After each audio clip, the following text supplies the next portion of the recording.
Welcome to As I Live and Grieve, a podcast that tells the truth about how hard this is. We're glad you joined us today.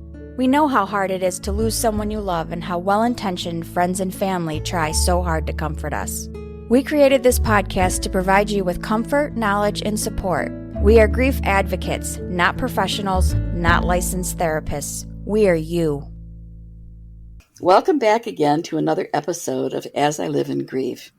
Missed you guys, but I know the episodes have been going up every week, and I'm tickled with my guest today, Faith Sage. Faith and I connected on a Facebook page, months ago, maybe almost a year ago. I don't know. Our paths keep crossing. We keep missing each other, but I am delighted today to have her with us. She's going to tell us her story. She's going to tell us about some ventures she's working on. So I can't wait. Faith, welcome, and thanks for joining me. Hi, Kathy. Thank you so much for having me. And it has been a little bit since we've been trying to connect. Because your episode on my podcast came out weeks ago. Yeah. Like that. So, thank you for having me. I appreciate it. Good. As a way to get started, would you just kind of give our listeners a little bit of your background, maybe your story, so we can get started? Sure. So let's see, I always never know where to begin these things. They're because it seems like every moment leads into the next moment, which leads into the next moment, which, is a backstory for what you need to know later on. So for me, mine started in 2005 when I met my husband. He had 2 children. I had 3 children. And we decided that we were going to make a go of it. We were going to blend our family. So after 8 months of knowing each other, we got married and we began the journey of blending our family. We didn't know what the hell we were doing at the time. Like, we had no idea, the implications that were going to arise, decades later. Sure. But we began that journey. He was full-time military, or not full-time. He was Army Reserve. So he was gone quite a bit. And so it was up to me to kind of watch the children, parent the children. He had them every other weekend. I had mine on a full-time basis. So it was rough going from 3 children to 5 children, and then a family of 3 or a family of 4 to a family of now 7. Mm-hmm.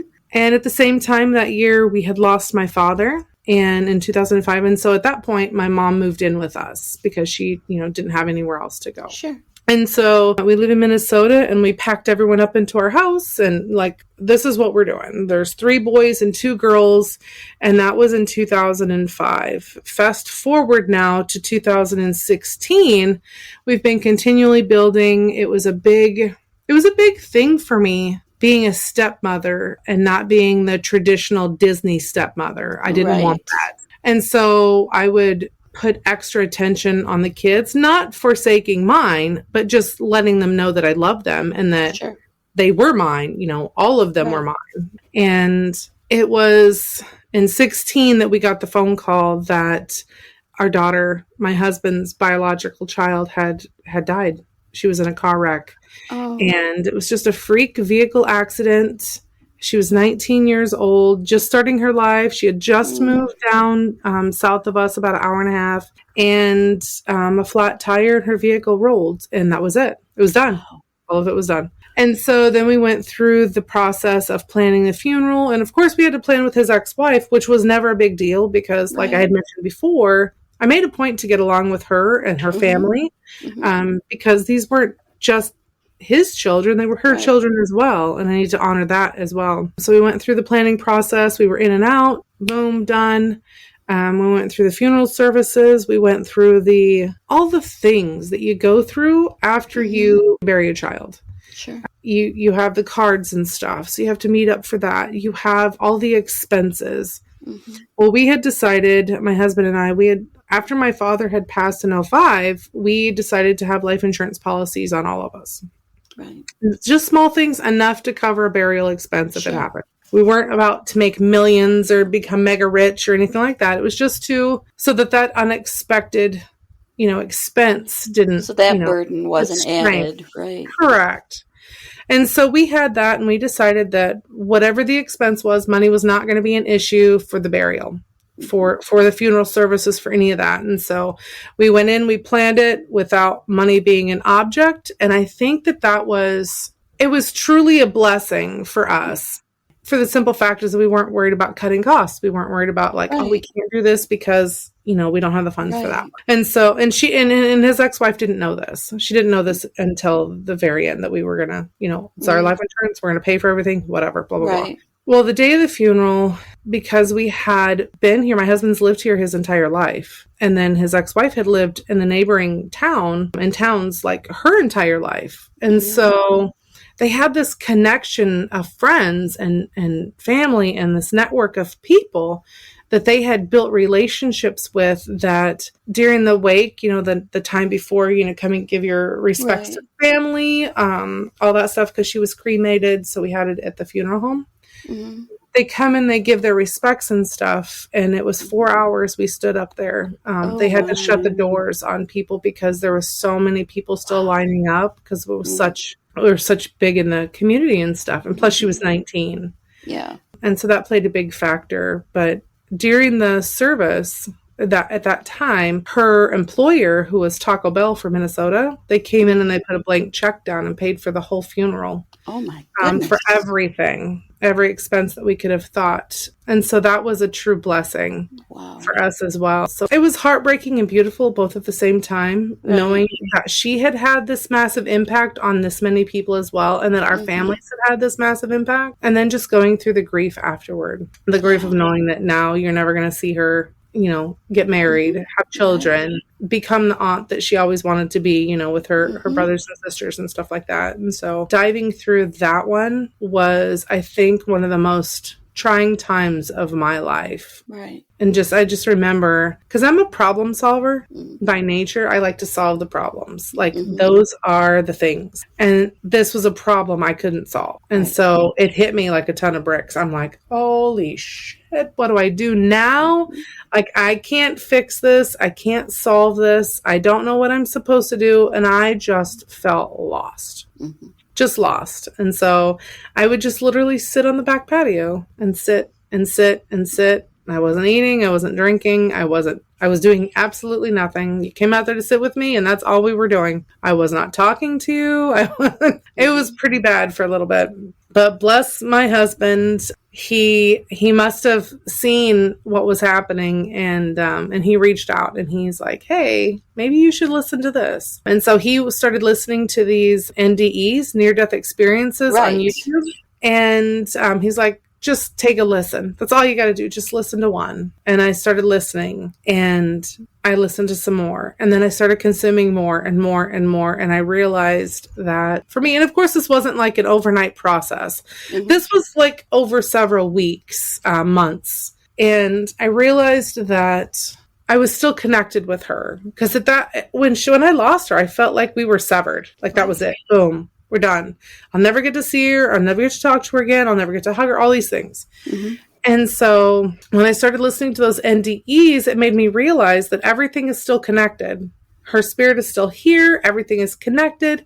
I can reach out and talk to her anytime I want. And so that helped me process magnitudes of grief for me. That's interesting. Yeah. And so I would have never thought that it was possible, but it just changed my thought process on death, on the experience of losing a loved one, on all of the things. But it was definitely interesting. And then, you know, you get to a point, you think that you've processed like all the grief. The grief is done. You're never going to have another ounce of it. It's never going to happen again. Like, I've went through all the 7 stages or 10 or 40 or however many stages there are, and I'm done. However. The plot thickens. Plot twist. Right.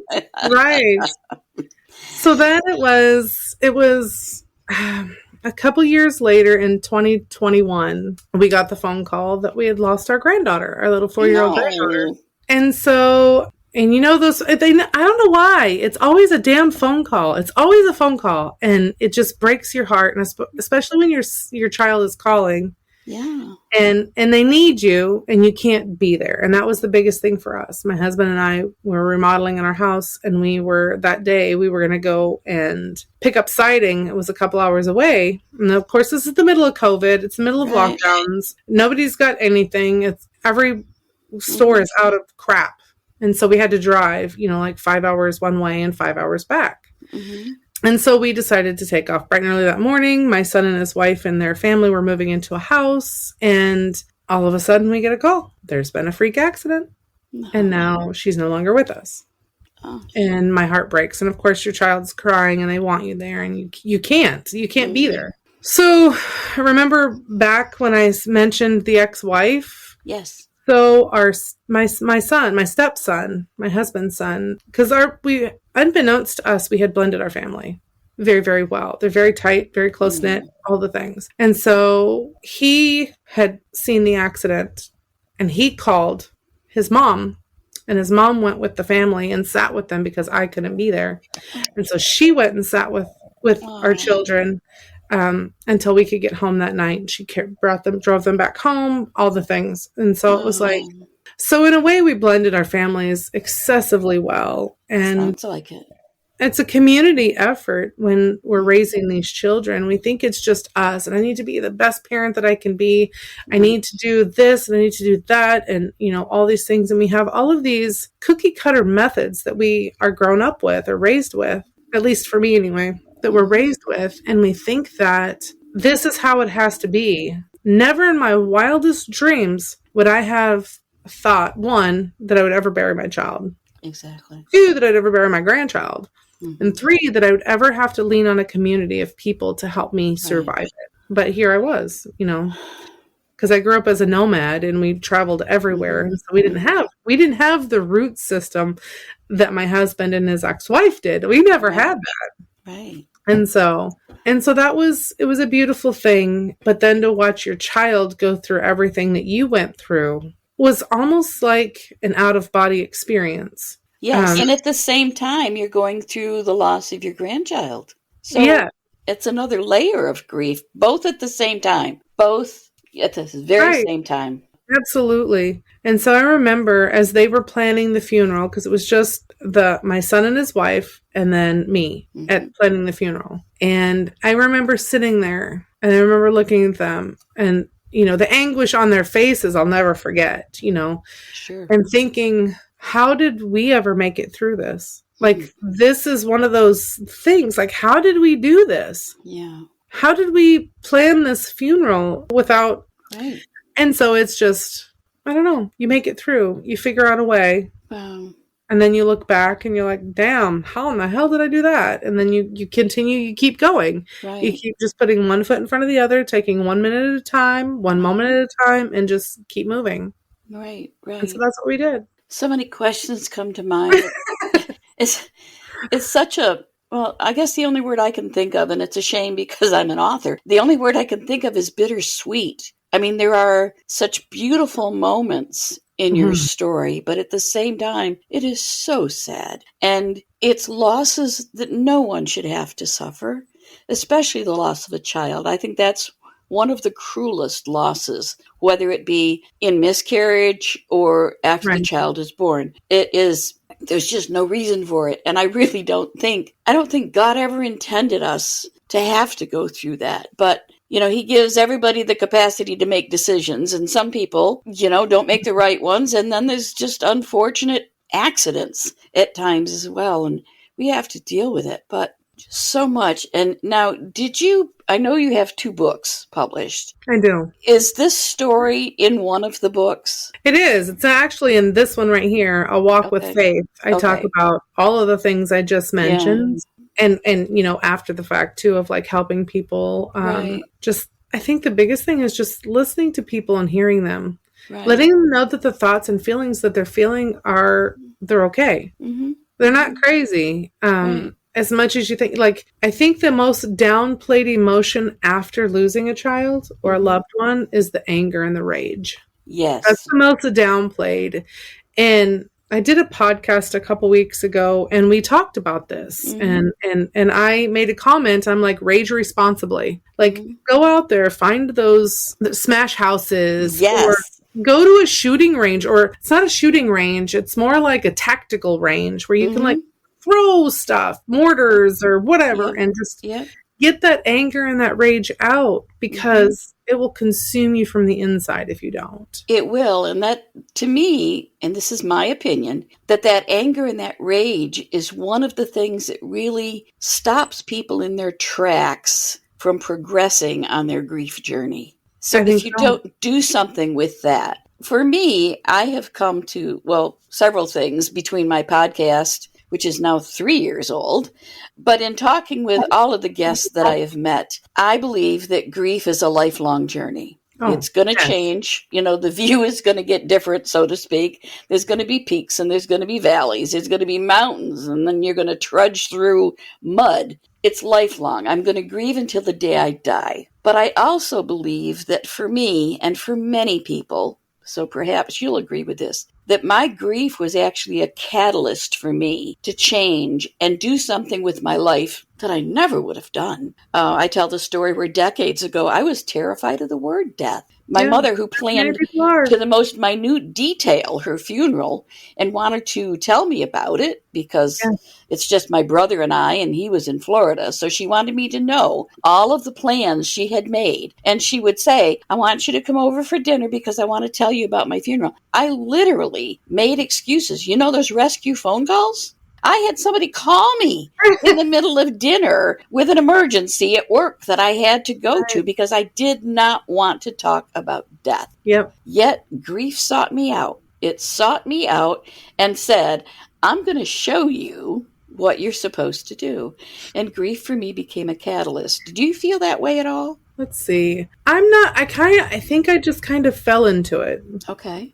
I had been talking with my daughter, and I'd always been giving her pep talks, like both of my daughters, but even more so like after we had lost the older one. Right. My younger daughter, she's 6 years younger than so we have 5 children. So the oldest one, he's now 29, and then two 27-year-olds, a 20, and she'd have been 26 this year. Okay. And then we have a 20-year-old. And so the younger one, I was always giving her pep talks, always, and figuring and navigating how to communicate with her on, life, emotions, school, drama, all these things.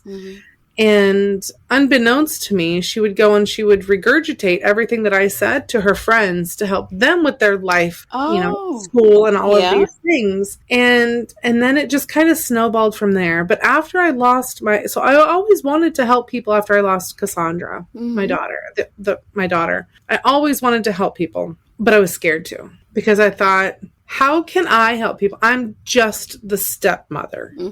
This is it's not biologically my child, even though I've got all these, years of blood, sweat, and tears of bonding and building this family, and blending all of us. I didn't feel like I had the credentials to teach anyone or to help anyone with this stuff, a complete limiting mindset. And then so I parked it, I benched it. And so then when I lost my granddaughter, I'm like, okay, I hear the universe loud and clear. Like, I need to push forward with this. And so then I wrote my book, and then I wrote a second book, and then I started a Facebook group. And then I started a monthly, chat group, and then, it just kept snowballing from there. Right. And now I offer monthly coaching services to help people with grief and different things like that. So it just kind of snowballed. So I don't know that it was a catalyst. I mean, I guess in a way it was. Right. But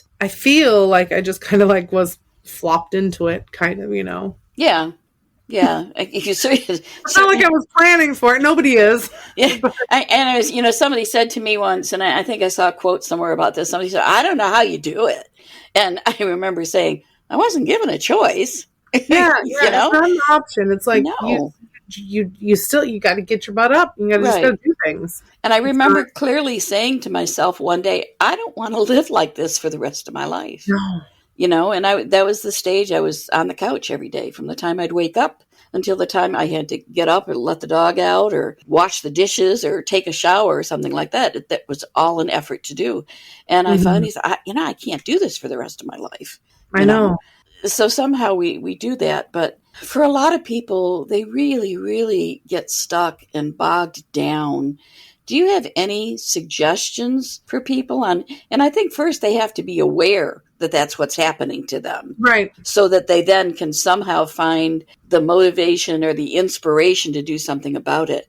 But do you have any thoughts, any suggestions for people who are at that stage in their grief? Absolutely. So one of the biggest things is change one thing in your day. Just change one thing. One thing. Whether that's putting lipstick on and going to the store, whether that's going to get a different haircut, change one thing, and that'll switch you out of the mindset that you're in. Mm-hmm. It'll also take you to a different place and give you a different perspective on things. The grief's not going to go away, but how you manage it, it will make it more bearable. And then you just continue going like, okay, well, I did this. I put lipstick on. I went to this grocery store and I went, and it doesn't have to be makeup. It could be just curling your hair for a woman. It could be dressing up. It could be whatever. Getting out of the place that you're at, because that's where the emotions are the highest. Put yourself into a different mindset and a different perspective, and you're going to switch those gears and you're going to be in a different place. Yeah, you're not going to want to do it. One.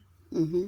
Two, it's going to feel like the most monumental effort ever. Mm-hmm. Do it anyway. Mm-hmm.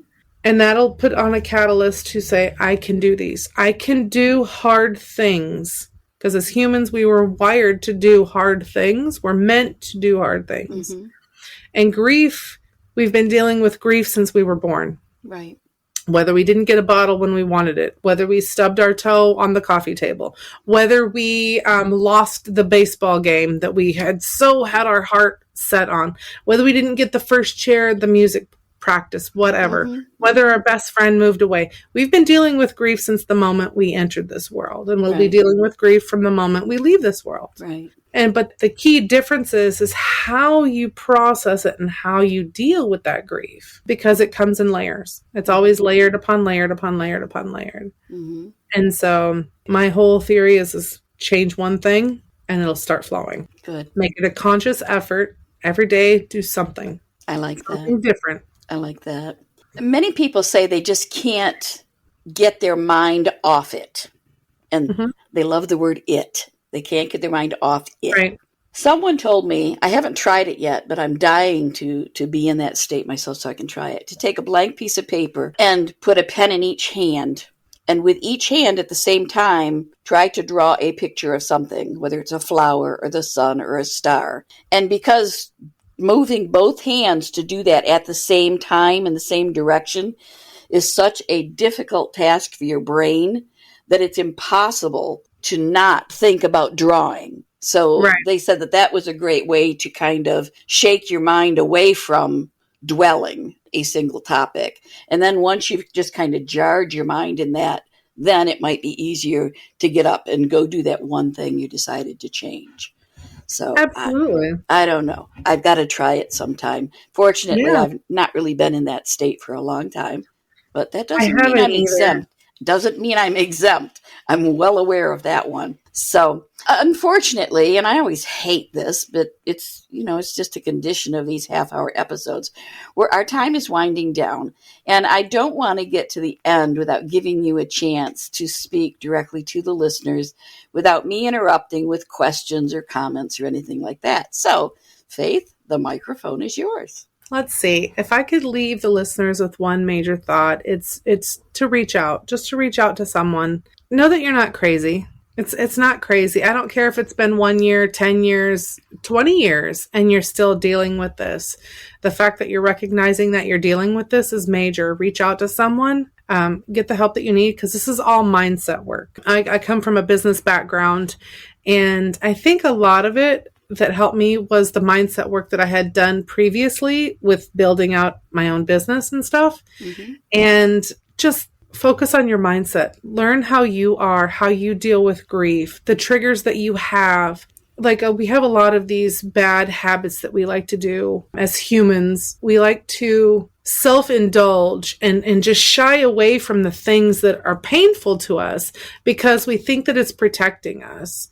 But all we're doing is we're shrinking our sphere of what we can handle and what we can manage with and all of those things. So every time we self-indulge, we get down to here. And we want our sphere to be nice and big and open, because that way we know that whatever comes at us, whatever we're facing, whether it's the death of another child, heaven forbid, the death of a loss of another loved one, or the loss of a job, or your vehicle breaks down or whatever, you're not at the end of your rope. It's somewhere in the middle, and you're way out here. Somewhere in the middle, and you can handle it. It won't break you. It won't leave you feeling just like, oh my gosh, something new happened to me. It'll be like, okay, this happened, but I have X, Y, and Z that I can now do. And so it's all a mindset issue. How you think about things is how you're going to manage and handle and process on those things. Mm-hmm.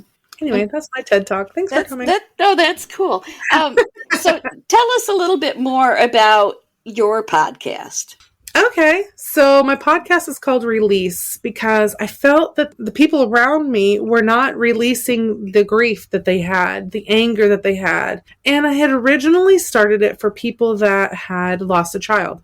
Lost a loved one, lost someone that was super close to them. But it kind of just morphed into this people that were having grief. So there's been people on there that have... one lady, she went into the eye doctor, and the eye doctor told her that her brain was swimming in spinal fluid, and it completely changed her life. She was, I want to say 22, maybe. Wow. She's very young. She was in college, and she was working jobs and different things like that. Her whole life changed. Her whole life changed.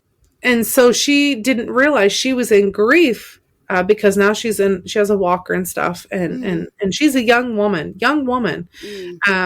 And so she was grieving the life that she had thought that she was going to have. Right. And so she started I don't know if she has a podcast or not, but she's written books and she's got a nonprofit and all these things and doing very, very well. There's other people on there that have come down with major medical issues. And so they're grieving the life that they thought that they had. Plus there's, suicide, people that have experienced suicide, their friends or family, people that have unsolved murders or mysteries. They've been on there. And so it's just about processing and talking about our story. Because a lot of these times the people don't get to express the emotions that are coming along with what's happening in their life. And I just wanted to give voice to that because I felt that there was a need for it. And clearly there was, because we've got 21 episodes out and more coming. Still going. Yep. It's amazing to me, the people out there that have accomplished tremendous things because of something like grief. Yeah. And I'm just in awe of so many people for how they've done it and what they've accomplished and continue to accomplish. Absolutely. It's amazing. So, listeners, if you yourself are mired on that grief journey and, we're right there with you because we're still traveling ours, just take a deep breath and know that, number one, you're not crazy. Number two, this is perfectly normal. It's not really a phase, but it's part of life that everyone's going to experience. And in truth, now that COVID is somewhat of a memory for people, although some are still acquiring it, I can't think of a single person who went through that pandemic that didn't or isn't grieving. Right. Because we lost so many things. We lost a whole way of life. We did. Even today, somebody was commenting about a topic as simple as Black Friday. And so they didn't go shopping on Black Friday. They waited until the week after thinking, all right, it's over with. Nobody's going to be in the stores now. But the store was just as busy as it was on Black Friday because with people working from home, they can take a few minutes out of their day and go shop during the day. They don't have to shop at night anymore. Yep. Just something as simple as that has changed everything. So take heart. Hang in there. Try to distract yourself. Change one thing. There were so many little tidbits in Faith's story today. So I hope you listen to it closely, re-listen to it, and just pull some of those little nuggets of wisdom, because there are many there. The whole stepmom issue. Oh, you are their mom, but I understand how you questioned your credentials, so to speak. Right. But I'm willing to bet if you asked any one of those kids, you're their mom. Oh, they all called me mom. Oh, sure they do. That was never the issue. It was my own issue that I had. Issue. Absolutely. So for today, I'm going to have to say farewell. I want to remind everybody to take care of themselves. Keep moving forward. Don't look backward. Keep your memories, of course, and cherish them, but keep moving yourself forward, and you'll get there. You'll have better days.